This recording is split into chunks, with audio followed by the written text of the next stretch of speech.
नमस्कार मेरे दोस्तों। उपमेय उपमा अलंकार। उपमेय उपमा अलंकार अर्थ अलंकार का ही एक भेद है। आइए जानते हैं इसकी परिभाषा। इस अलंकार में उपमेय और उपमान को परस्पर उपमान और उपमेय बनाने की कोशिश की जाती है।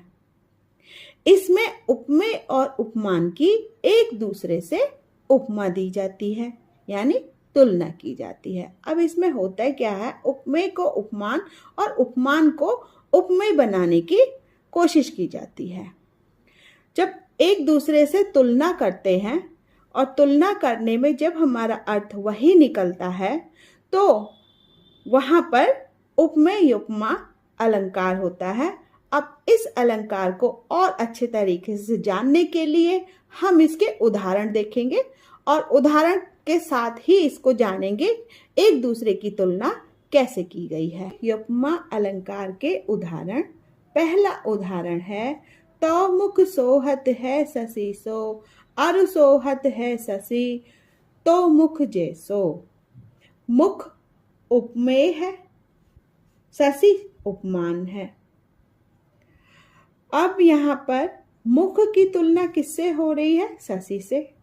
अब नीचे वाली लाइन में और सोहत है शशि तो मुख जैसो, और यहाँ पर चंद्रमा की तुलना मुख से हो रही है। दोनों में परस्पर कोशिश हो रही है किसकी?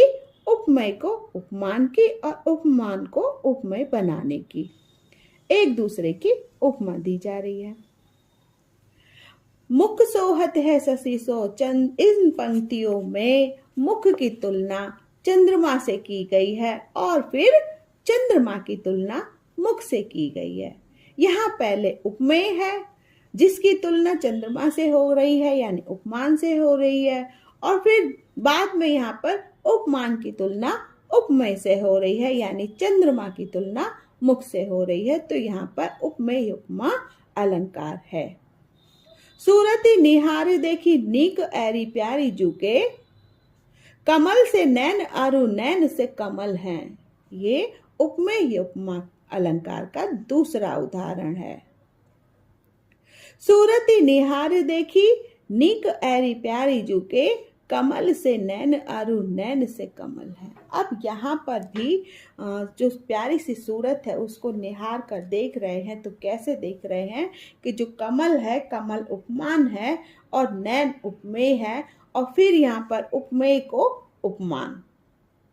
ठीक है, यहाँ पर भी उपमान को उपमेय बनाने की कोशिश हो रही है। तो कमल से नैन है, तो यहाँ पर कमल से नैन, नैन की तो उपमा दी जा रही है किससे? कमल से। ठीक है, कमल से नैन है और नैन से कमल है, और नैन कैसे हैं? कमल जैसे हैं। यहाँ पर भी उपमेय उपमा अलंकार की अनुभूति होती है।